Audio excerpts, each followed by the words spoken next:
Bienvenue à toutes et à tous. On va travailler aujourd'hui avec le mouvement d'un projectile. Regardez cette balle de basketball qui vient de la droite vers la gauche pour rentrer dans le panier. Donc, elle a été lancée avec une vitesse V0 d'une certaine valeur qui fait un certain angle avec l'horizontale suivant une certaine direction. On se propose aujourd'hui d'étudier le mouvement de ce projectile-là, mais dans des conditions bien déterminées. C'est-à-dire, on va supposer que ce corps est en chute libre. Que dire chute libre? C'est-à-dire il n'est soumis qu'à son poids. Et par suite, on va négliger la résistance de l'air et la poussée d'Archimède, frottement de fluide, c'est-à-dire résistance de l'air, c'est frottement d'un fluide, ainsi de suite. Regardez ce projectile, ce mouvement. Ça, c'est encore le mouvement d'une balle, mais lancée de la gauche vers la droite. Donc, mouvement d'un projectile dans le vide. Voilà un canon qui lance des balles. Avec une certaine vitesse V0, la balle est partie loin, plus loin lorsqu'il a changé l'angle, plus proche lorsqu'il a trop augmenté l'angle.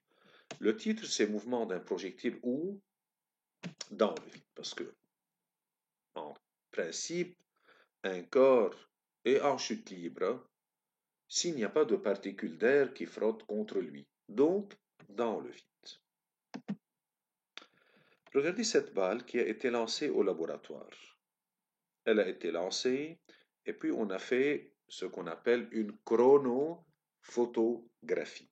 C'est-à-dire, on a pris des photos l'une sur l'autre pendant un même intervalle de temps.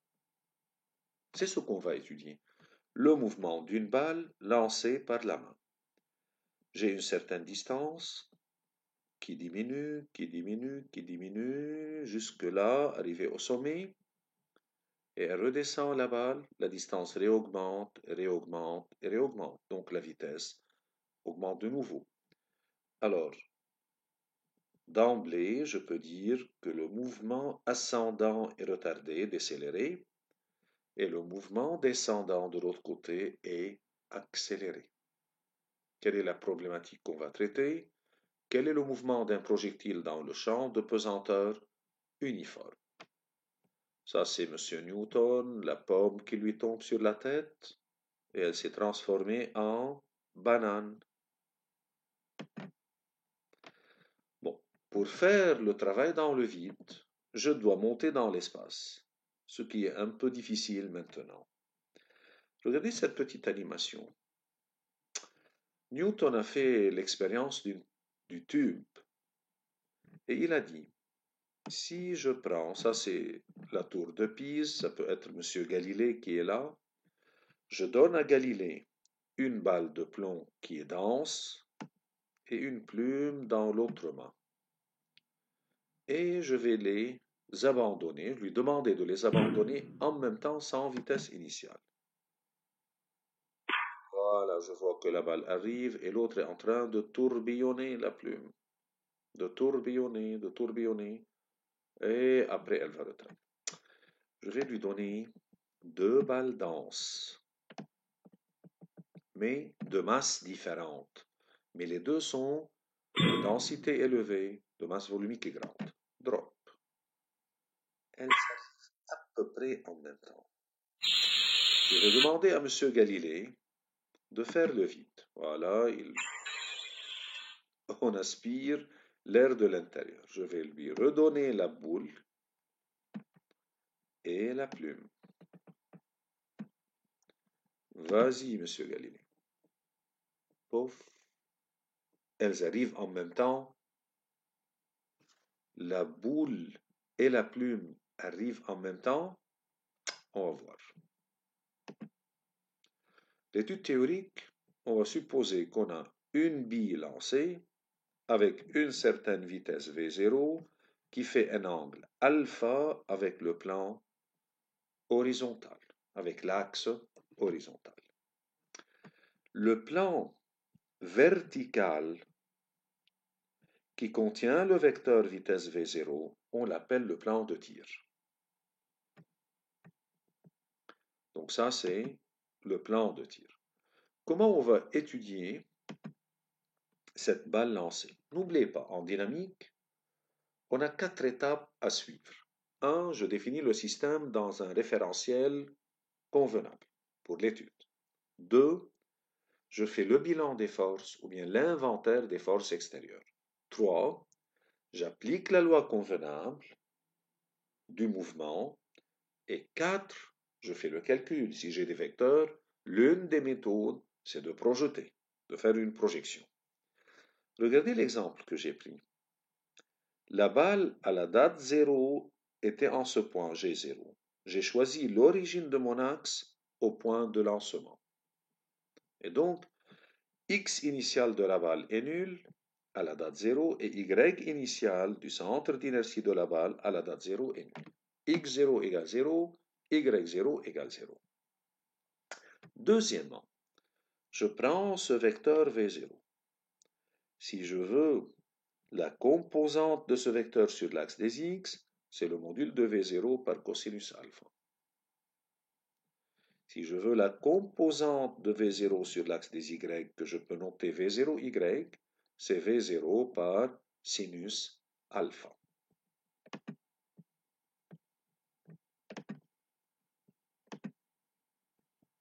Voilà, prenons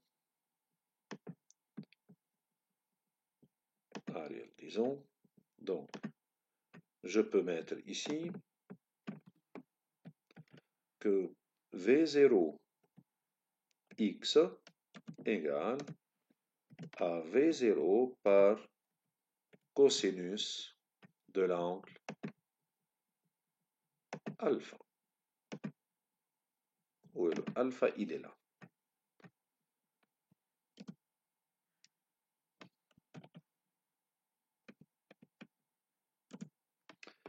Et V0 suivant Y égale à V0 par sinus de cet angle alpha. Voilà ce qu'on appelle les conditions initiales. N'oubliez pas encore que x0 est égal à 0 et y0 égale à 0. Voilà ce qu'on appelle les conditions initiales du problème. Je pars à l'étude. Le système considéré est la bille. Donc un référentiel terrestre considéré comme galiléen ou supposé galiléen. Une fois lancée, la bille est soumise à son poids P, uniquement. Donc elle est en chute libre. Si j'applique la deuxième loi de Newton, sigma F égale ma. Quelles sont les forces? P uniquement. P égale ma. P, je peux le remplacer par mg. mg égale ma. Donc le vecteur G est égal au vecteur A, quelle que soit la masse. Pour dire, tous les corps en chute libre, quelle que soit leur masse, auront une accélération toujours égale à celle de la gravité, à l'accélération de la pesanteur. Et donc tous les corps, quelle que soit leur masse, ayant une même accélération, par suite, selon l'étude de Newton, si je les abandonne dans les mêmes conditions, par exemple sans vitesse initiale, ayant même accélération, à chaque instant, ils vont avoir la même vitesse et donc les corps doivent s'accompagner. Donc, je peux un peu comprendre cette animation qu'on a vue avant avec une bille et une plume lorsqu'on a enlevé l'air. Là, les deux corps sont en chute libre et les deux corps se sont accompagnés à chaque date. Ils étaient à un même niveau, à une même date, même Y, et sont arrivés au sol ensemble. Si je veux faire une étude ici, une problématique, comment comprendre et prévoir des trajectoires aussi diverses que par exemple le saut d'une grenouille, d'un boulet, d'une planète ou même d'un satellite. Chute libre non verticale. C'est une chute avec une vitesse initiale, mais suivant une vitesse initiale non verticale. pour laquelle, puisque c'est une chute libre, on peut négliger la poussée d'Archimède et les frottements. Et par suite, le solide n'est soumis qu'à son poids. Par suite, la même étude, sigma F égale MA, P égale MA, Mg égale MA, va me donner toujours A égale à G. Quelles sont les composantes A dans le plan formé par V0 et G, ce qu'on appelle le plan de tir? Bon, les composantes sont AX égale 0, parce que l'accélération, c'est comme G, c'est-à-dire elle est verticale vers le bas. Et donc, la projection de ce vecteur A sur l'axe horizontal des X est nulle. AY, si j'ai pris comme, vous avez remarqué avant, l'axe des Y vers le haut, le vecteur G est de sens opposé. Et donc, sa projection, sa composante AY égale moins son module G. AZ, puisque A qui est égal à G est parallèle à Y, donc elle est perpendiculaire à Z égale à 0. Par suite, nous, on sait que A est la dérivée de V par rapport au temps. Donc V, c'est la primitive de A.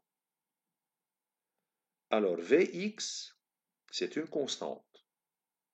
Que dire Vx est une constante? La projection du vecteur V suivant l'axe des X reste la même, quel que soit t.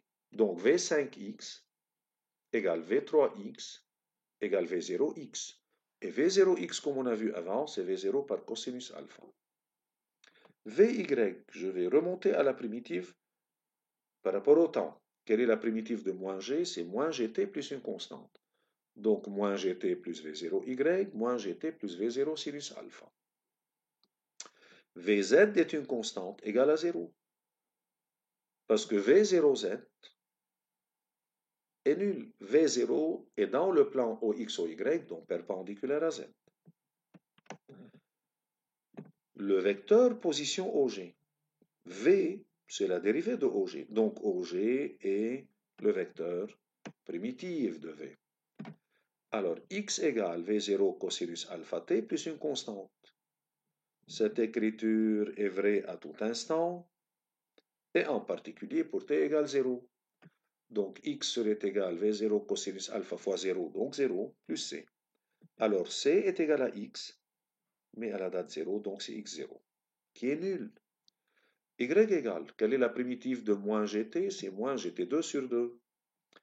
Plus, quelle est la primitive de V0 sinus alpha? C'est V0 sinus alpha t, plus une constante qui est y0 de la même façon. Z, c'est la primitive de 0, c'est une constante, donc égale à Z0 qui est nulle.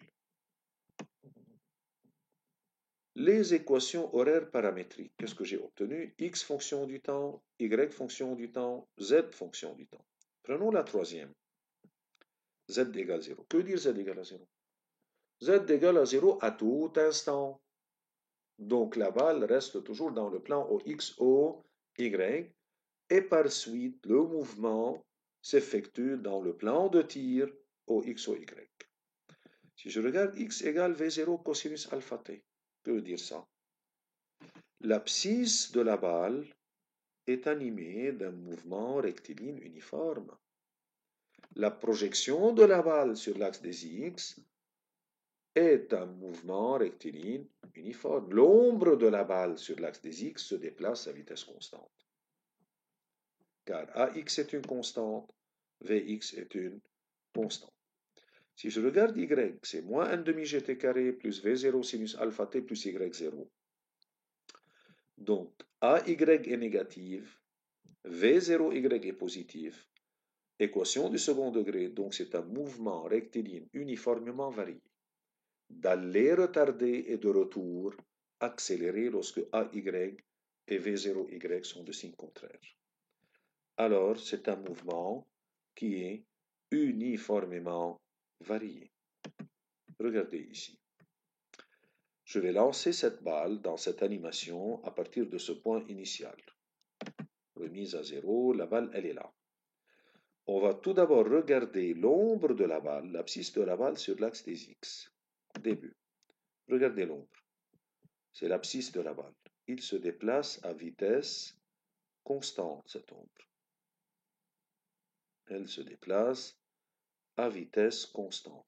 Donc c'est un MRU. Je vais remettre à 0. Regardez Y de la balle.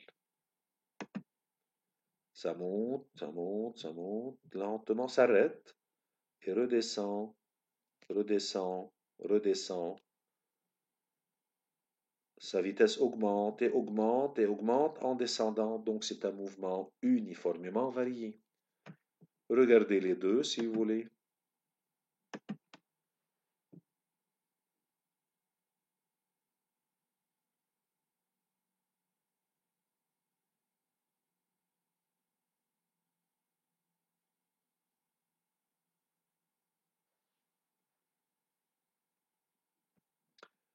Regardez les vitesses maintenant remises à 0. Ça c'est V0, ça c'est V0X, V0Y. Puis j'aurai V1, V2, V3 avec V2X, V2Y, etc. En montant, la vitesse diminue, diminue, diminue, arrive au sommet, elle est minimale. En descendant, elle augmente, mais ce Vx, sa valeur ne change pas. 3,54, 3,54, 3,54. Mais Vy change. Regardez de nouveau.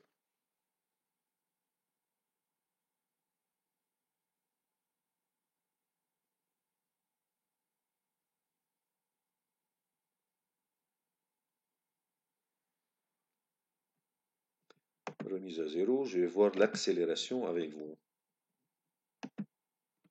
A égale à G. A égale à G. À tout instant, A égale à G.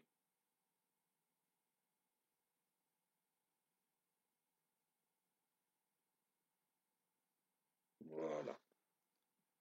Revenons à notre travail. Puisque j'ai X fonction du temps et Y fonction du temps, est-ce que je ne peux pas trouver l'équation de la trajectoire? Si. C'est comment je trouve l'équation de la trajectoire. Chercher l'équation de la trajectoire, c'est trouver une relation indépendante du temps entre les coordonnées X et Y. Comment on peut le faire? Là, dans mon problème x0 égale à 0, y0 égale à 0, pour me simplifier le travail, j'isole t, t égale x sur v0 cosinus alpha. Puis je remplace t par son expression dans l'équation 2. Équation de la trajectoire. C'est l'équation de la courbe dessinée par la trajectoire du solide dans le plan OXOY au cours de sa chute libre. Elle est du type y égale f de x, c'est-à-dire une relation indépendante du temps entre les coordonnées.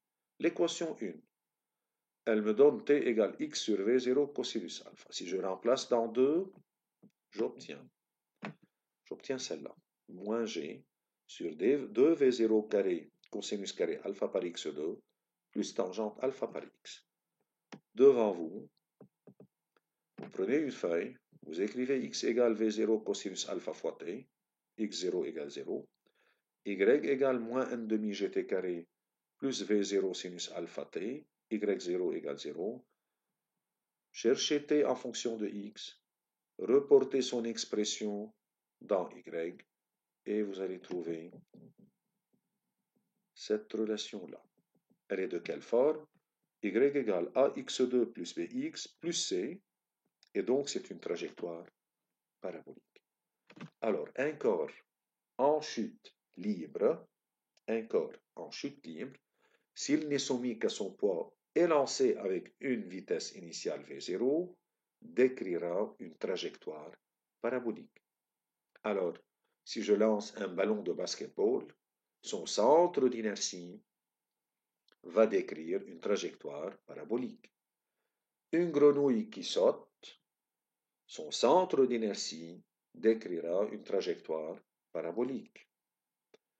Un boulet de canon que je lance, son centre d'inertie décrira une trajectoire parabolique. Un caillou, etc.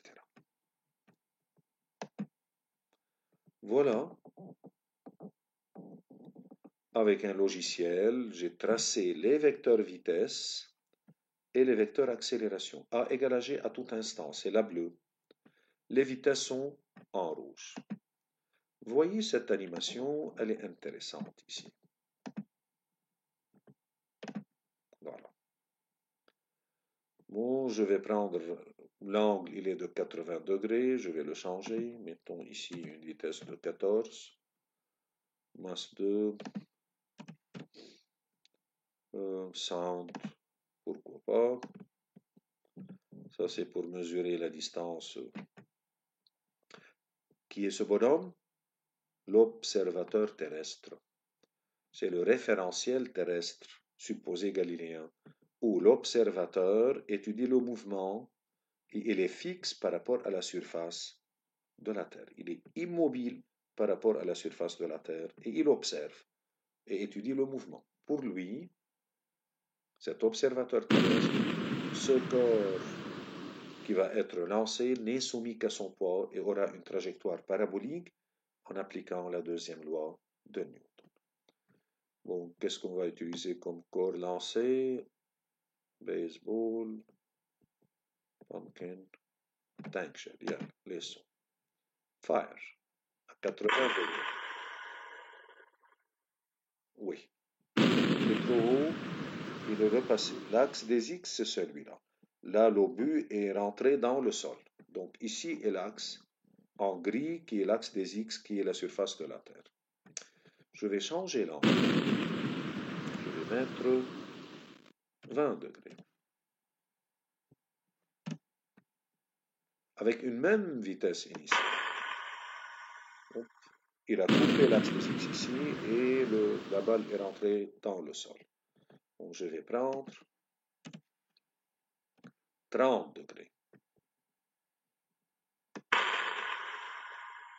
Plus loin. Voyons 60 degrés.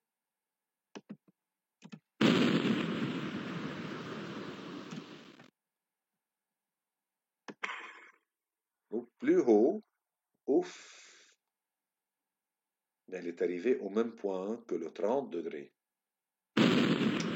Ça, c'est le 80 degrés. Essayons le 10. Voyons. Encore, ça a passé par là. Même point sur l'axe des X. Effaçons tout ça et revoyons les choses de nouveau pour voir si c'est correct. Je vais essayer le 20 degrés. Est-ce que j'ai bien constaté? Ça, c'est 20. Quel angle je vais essayer avec? 70.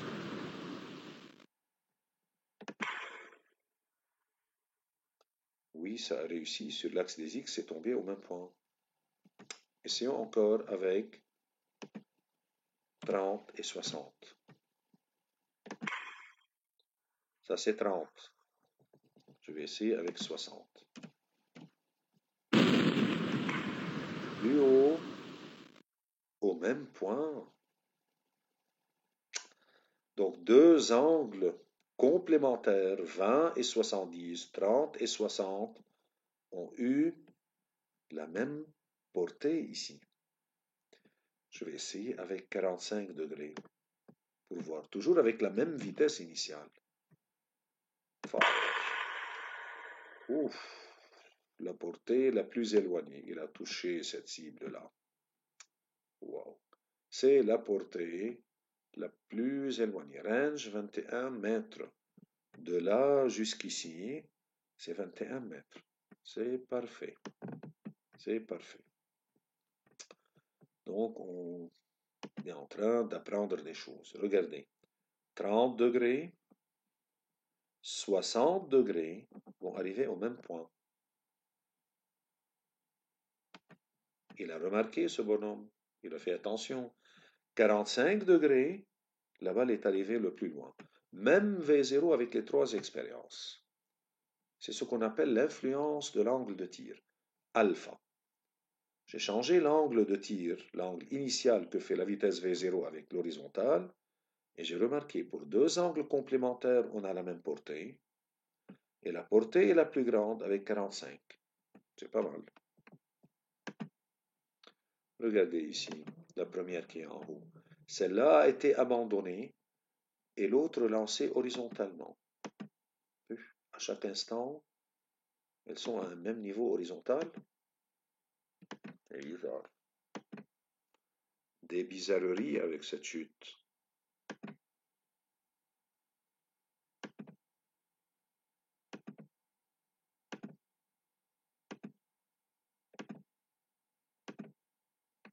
Pas mal. Je vais voir la deuxième.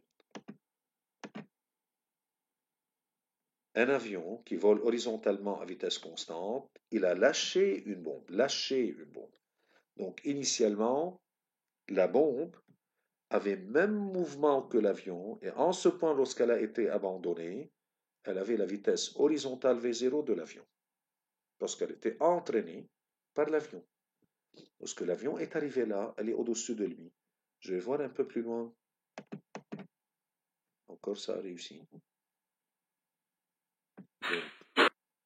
L'avion, s'il lâche la bombe, elle sera toujours au-dessous de lui. Elle est au-dessous de lui. Elle est au-dessous de lui. Elle est au-dessous. Des choses nouvelles, des choses nouvelles. Qu'est-ce qu'on a ici? Regardez cette expérience. Des choses intéressantes. Voilà. Play. Hop, hop, hop. Je vais essayer step by step. Regardez. Cette balle a été abandonnée verticalement. L'autre lancée horizontalement avec une vitesse qu'on ne connaît pas et à une même date. Step by step. Voyons. Elles sont à chaque instant à un même niveau vertical. Elles s'accompagnent verticalement. Même hauteur par rapport au sol. D'une image à l'autre. Même hauteur par rapport au sol. Elle est là, l'autre elle est là. Et elles arrivent en même temps au niveau du sol. C'est pas mal, c'est pas mal, c'est pas mal. Oui, ça c'est celle-là. Je vais essayer de voir avec encore une petite animation.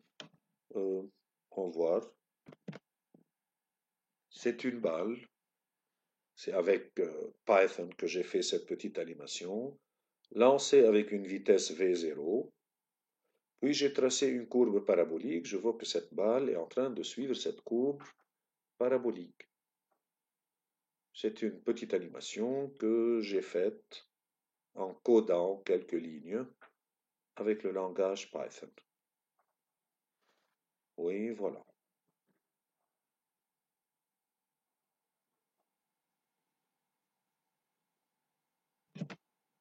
J'ai lancé, au lieu de la balle, un trèfle. Il suit la même animation. Voilà, on va voir encore cette petite animation ici.